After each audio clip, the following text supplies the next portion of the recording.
Breakfast, lunch, dinner, পরোটা, ভাত, রুটি আর নইলে সন্ধ্যার টিফিনে মুড়ির সাথে শুধু এই একটা মাত্র রেসিপি থাকলেই কিন্তু সব কিছুর সাথে জমে যাবে। শুধুমাত্র এই রেসিপিটাই খেতে এতটা টেস্টি হবে যে আপনারা আর অন্য রেসিপির কথা ভুলেই যাবেন। আমিষ নিরামিষ যে কোনো বন্ধুই এই রেসিপিটা বানিয়ে খেতে পারবেন, দারুণ হয় খেতে। প্রথমেই এখানে আমি দেখুন মোটা দানা সয়াবিন নিয়েছি, আর এই রেসিপিটা বানানোর জন্য একটু মোটা দানা সয়াবিন নেবেন। ছোটো দানা সয়াবিন নিলেও হবে, তবে হয়তো অতটা টেস্ট আসবে না। তবে মোটা দানা সয়াবিন নেবেন, দেখবেন খুব ভালো হবে। এখানে আমি 50 গ্রাম মতো মোটা দানা সয়াবিন নিয়েছি। এ সাইডে আমি একটা সসপ্যানে কিছুটা পরিমাণ জল নিয়েছি। জলটা প্রথমে আগে গরম করে নেব, আর এই গরম জলের মধ্যে কিন্তু সয়াবিনটা দিয়ে আগে ফুটিয়ে নিতে হবে 2 মিনিট। সয়াবিনটা উষ্ণ গরম জলে দিয়ে না ভেজানো থেকে এই গরম জলে ফুটিয়ে নেওয়াটাই কিন্তু সব থেকে ভালো হবে। আর এটা মানে এই রেসিপিটা বানানোর জন্য ফুটিয়েই নিতে হবে সয়াবিনটা। 2 মিনিট সয়াবিনটা দেখুন জলের মধ্যে এরকম টকবক করে ফুটছে।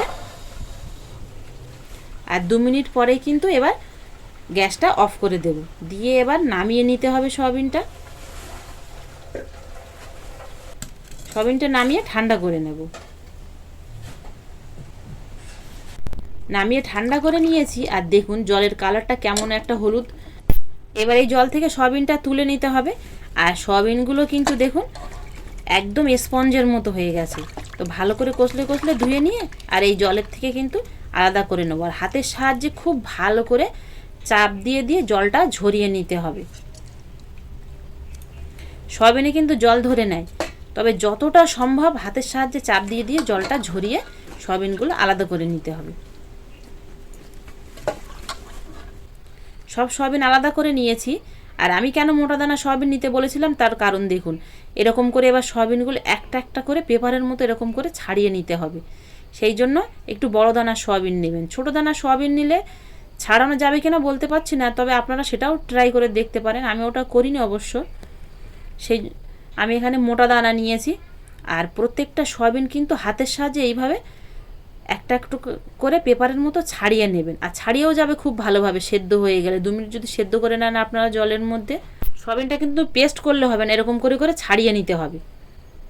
আর সবগুলো সয়াবিন একইভাবে আমি ছাড়িয়ে নেব। একটু সময় লাগবে, হয়তো ধৈর্য ধরে একটু করে নিতে হবে, তবেই তো খেতে ভালো লাগবে। যে কোনো রান্না দেখুন একটু ধৈর্য ধরে করলে খেতে ভালো লাগে। কষ্টের ফল কিন্তু মিষ্টি হয়। সবগুলো সয়াবিন আমি একটা একটা করে এরকম করে ছাড়িয়ে নিয়েছি। আর একদম পাতলা পাতলা করে দেখুন ছাড়ানো হয়ে গেছে।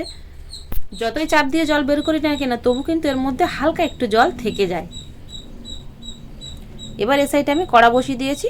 গরম কড়ার মধ্যে সাদা তেল নিয়ে নিয়েছি। আপনারা সরষের তেলেও বানাতে পারেন।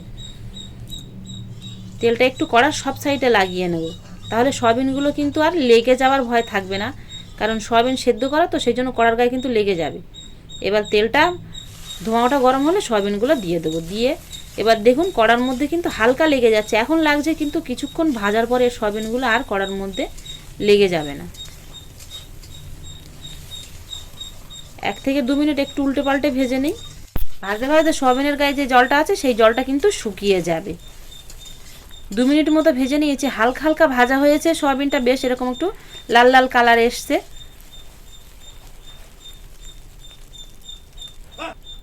এবার এর মধ্যে একটা পেঁয়াজ কুচি দিয়ে দেবো। পেঁয়াজটা ঝিরিঝিরি করে কেটে নিয়েছি। আর দিয়ে দেবো লম্বা লম্বা করে কুচিয়ে রাখা কাঁচা লঙ্কা। আর দিয়ে দেবো রসুন থেঁতো করা। এই সব কিছু মশলা দিয়ে কিন্তু এবার মিডিয়াম ফ্লেমেই সয়াবিনটা ভাজবো। আর পুরো রান্নাটা কিন্তু মিডিয়াম ফ্লেমে করতে হবে। মিডিয়াম ফ্লেমে ধীরে ধীরে ভাজলে কিন্তু টপ করে আর পুড়ে উঠবে না, মানে সয়াবিনের মধ্যে একটা সফটনেস থাকবে। এবার এর মধ্যে দিয়ে দেবো লবণ স্বাদ অনুযায়ী আর সামান্য একটু হলুদ গুঁড়ো। এবার এই মশলাগুলো দিয়েই কিন্তু মিডিয়াম ফ্লেমে ভাজবো, খুব হাই ফ্লেমে ভাজার দরকার নেই। যেহেতু বলেছি সয়াবিনের মধ্যে একটা সফটনেস থাকবে রান্নার মধ্যে। আর পেঁয়াজ, রসুন, কাঁচা লঙ্কা এগুলো কিন্তু হালকা হালকা ভাজা ভাজা হবে, কাঁচা কাঁচা থাকবে। মাঝখানে একটু তেলও দিয়ে দেবো, কারণ আর একটু তেল লাগবে রান্নার মধ্যে। সব কিছু মশলা আর সয়াবিনটা একদম কড়া করে ভাজা হবে না, কাঁচা কাঁচা থাকবে, কিন্তু হালকা হালকা ভাজা থাকবে। আর সব কিছু মশলার একটা কাঁচা কাঁচা ফ্লেভার থাকবে। আরও 2-3 মিনিট ভেজে নিয়েছি মিডিয়াম ফ্লেমে। আর দেখুন খুব সুন্দর একটা কালার এসছে। আর কোনো মশলাই কিন্তু একদম লাল করে ভাজা হয়নি, সব কিছু এরকম দেখতে কাঁচা কাঁচা আছে। সব কিছু কিন্তু সেদ্ধ হয়ে গেছে। আর হালকা হালকা একটা লাল লাল দাগ এসেছে। আর এরকমভাবেই কিন্তু ভেজে নিতে হবে, খুব কড়া করে ভাজলে হবে না। সয়াবিনের এই রেসিপিটা হয়ে গেছে। আর আপনারা সব কিছুর সাথে একবার এই মানে সহজভাবে এই রেসিপিটা বানিয়ে খেয়ে দেখুন। খুব কড়া করে ভাজবেন না। ভাজা হয়ে গেছে, এবার নামিয়ে নেব। গরম ভাত কিংবা রুটি, রাতের রুটি বা সন্ধ্যার টিফিনের মুড়ির সাথে, চায়ের সাথে আপনারা একবার এইভাবে খেয়ে দেখুন। সয়াবিন ভেজে ভুলেই যাবেন মাছ মাংস বা অন্য আপনারা বিভিন্ন স্ন্যাক্সের কথা ভুলেই যাবেন, এতটা টেস্টি হবে শুধুমাত্র সাধারণ সয়াবিনের এই রেসিপিটা।